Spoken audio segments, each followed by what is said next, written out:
E aí, pessoal, tudo bem? Eu sou o Lisandro Ruas do canal Folk Rock Blues and Beyond. E hoje a gente vai para a terceira parte aqui da cena de Los Angeles, aquele bairro lá, Laurel Canyon, que era o bairro mais rock and roll do mundo. E eu fico pensando aqui se a gente pudesse voltar no tempo, né? Pudesse andar pelas ruas lá desse bairro no final dos anos 60, provavelmente você ia ver o Jim Morrison andando de bicicleta para todo lado. Ele adorava andar de bicicleta. Você ia andar mais um pouquinho, você ia escutar Johnny Mitchell tocando, compondo. Se você andasse mais um pouquinho, passasse na frente da casa da Mama Cass, você vê a festa rolando lá praticamente quase todo dia. Talvez você trombaria lá com o Eric Clapton, com o Mick Jagger. Simplesmente difícil de imaginar uma cena dessa, né? Imaginar que existiu isso. Muito legal. Uma coisa que eu acho que vale a pena comentar sobre o Laurel Canyon é um grupo de garotas que era as GTOs, Girls Together Outrageously. Elas eram umas meninas, três delas eram seis, um grupo de seis. Três delas eram groupies. Groupies eram aquelas garotas que gostavam de namorar com os músicos, o pessoal famoso e tal, né? E as outras três, apenas umas malucas lá que adoravam, esses grupos de garotos adoravam dançar, fazer umas coreografias na frente dos palcos e tal. Eram bem icônicas lá do bairro. E o Frank Zappa, ele resolveu gravar um disco, ser o produtor de um disco delas. Falou com elas, ó, eu vou viajar, quando eu voltar, eu quero 14 músicas aí prontas, que a gente vai gravar um disco. E ele voltou, elas estavam com as músicas prontas, conseguiram lá o Jeff Beck para tocar guitarra para elas, Nick Hopkins para tocar o piano, Rod Stewart fez uns vocais com elas, e elas gravaram um disco. E assim, não é um disco que eu recomendaria não, mas é um disco que fez história, né, que tem uma história legal. E inclusive elas eram a galera gostava tanto delas lá que a Johnny Mitchell, tá? Até já falei dela em outro vídeo. Ela gravou nesse disco aqui, que é muito legal dela, essa música, Ladies of the Canyon. E essa música é exatamente para as GTOs que ela fez. Então, uma coisa difícil de imaginar como que devia ser astral lá no Laurel Canyon no final dos anos 60. E continuando com as bandas, eu tenho aqui uma das bandas mais geniais de todos os tempos, a Buffalo Springfield. Uma banda bem legal. Esse cara aqui, ó, o Neil Young, e esse aqui, Bruce Palmer, são dois canadenses, tá? Eles tinham uma banda e o Steve Stills também tinha uma banda em Los Angeles. E foi fazer um show lá no Canadá, no mesmo lugar que esses dois iam tocar. Ficaram amigos e tudo, o Stills voltou. E o Neil Young, depois de um tempo, falou com o Bruce Palmer, ei, vamos lá pra Califórnia, porque a gente tem que, né, vamos lá, que tem o Laurel Canyon lá cheio de artistas, e eu quero virar uma estrela do rock. E foi pra lá encontrar o Stills. Acabou encontrando o Stills lá e montaram essa banda fantástica aqui. Buffalo Springfield. O Rich Furay era um cara que já tocava com o Stills, muito legal. O Dewey Martin na bateria, outro músico fantástico, gostava muito de soul music. E uma banda, para mim, uma das mais legais dos anos 60. Gravaram esse outro disco também aqui, o Again, Buffalo Springfield. Não tem disco ruim, são todos maravilhosos mesmo. Depois gravaram o último, o Last Time Around. O Neil Young quis fazer carreira solo, apesar da mídia falar que ele deixou a banda por causa de uma disputa de liderança com o Stephen Stills, mas eles não confirmam isso, eles falam que, pelo contrário, eles eram muito amigos. E o Neil Young saiu da banda. Né? Inclusive, eles fizeram o último show lá no Monterey Pop, já sem o Neil Young. E o David Crosby, que é daquela banda Byrds, que eu até fiz um vídeo aqui no canal, um vídeo bem completo, bem legal, da banda Byrds, ele foi convidado pelo Stephen Stills aqui para substituir o Neil Young. E fizeram esse show juntos lá no Monterey Pop. E aí o Crosby foi demitido, né, dos Byrds. E aí acabou que também o Neil Young, ele foi fazer a carreira solo dele. E o Buffalo Springfield ficou um pouco abalado com a saída do Neil Young, a entrada do Crosby. E acabaram separando também. Tá, o Rich Furay. Rich Furay montou essa banda pra ele aqui, ó. Uma super banda dos anos, final dos anos 60. Esse aqui é o primeiro disco da banda. Muito legal mesmo. Disco fantástico. Inclusive o Rich Furay convidou o Jim Messina, que era um super guitarrista, super músico de estúdio. Inclusive produziu alguns discos do Buffalo Springfield. E aí o Buffalo Springfield acabou mesmo e ficou o David Crosby e o Stephen Stills. Um começou a mostrar a música pro outro, vamos montar um grupo e tal e tudo, começaram a cantar juntos e tudo. E aí o que aconteceu? Na casa da Mama Cass, a Mama Cass, incluindo esse que é o primeiro disco dela, um disco excelente. Todo mundo tocou aqui, o Stephen Stills, o pessoal morava tudo no mesmo bairro, né? Então todo mundo se ajudava. Numa dessas festas na casa dela, o Graham Nash, que era da banda The Hollies, uma banda inglesa, estava lá na Califórnia, foi para a casa da Mama Cass. E a Mama Cass gostou muito do Graham Nash, sabia que o David Crosby e o Stephen Stills estavam com esse projeto, apresentou ele para os dois. Falou, galera, vocês estão precisando de um terceiro vocal aqui para compor as harmonias vocais de vocês aqui.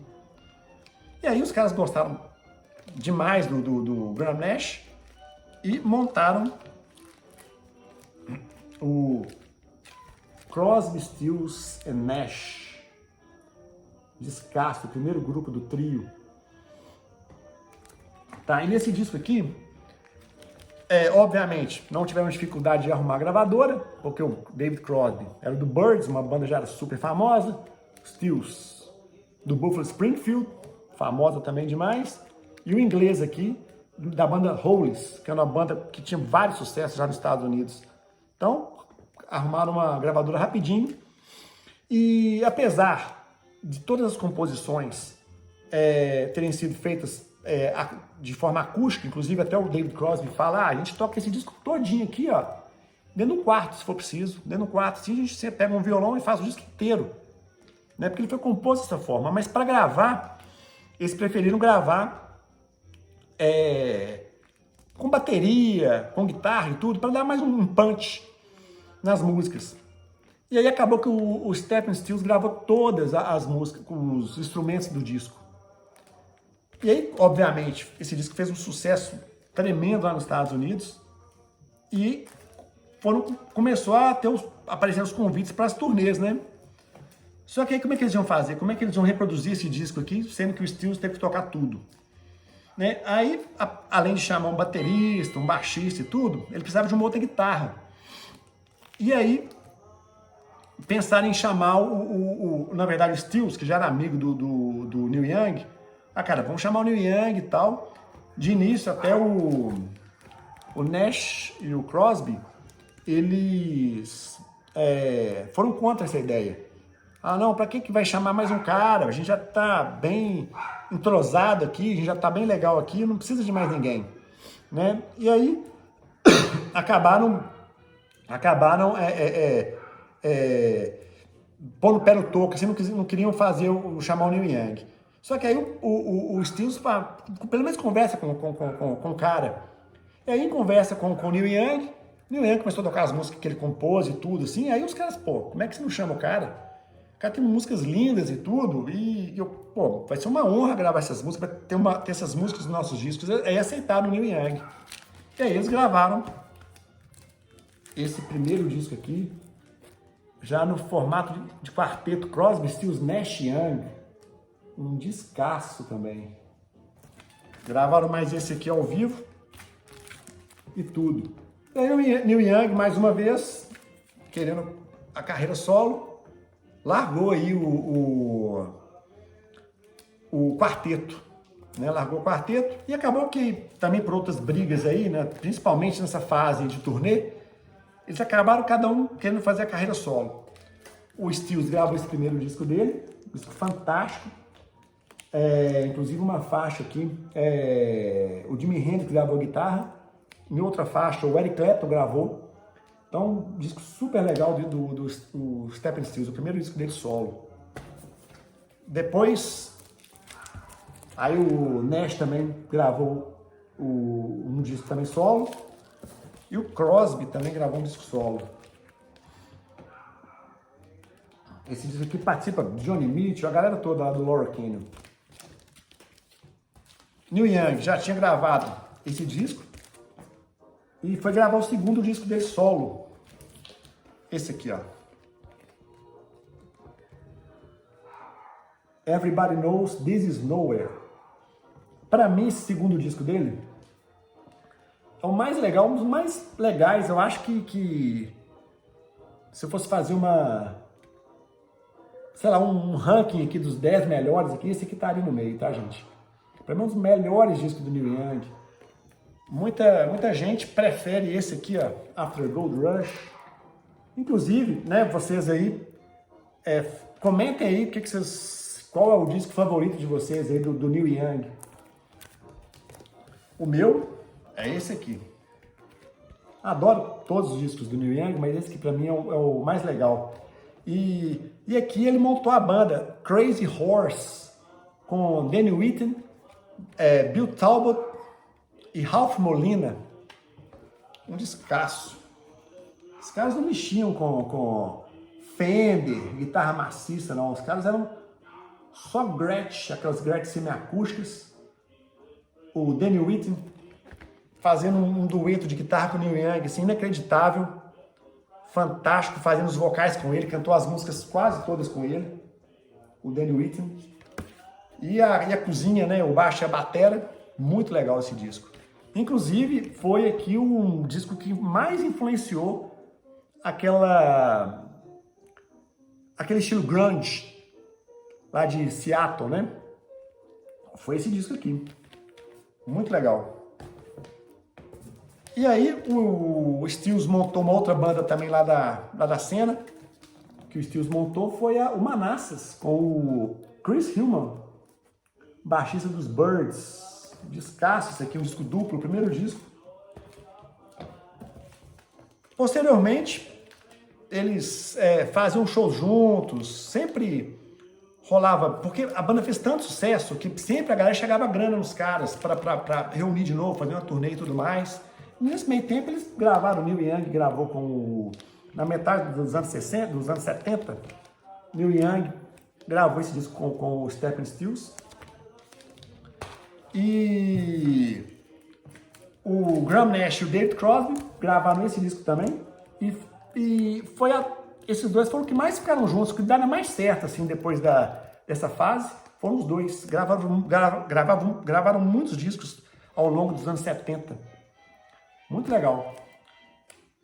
E é isso aí. Essa foi então aí a história da galera lá do Laurel Canyon, né? E o Laurel Canyon,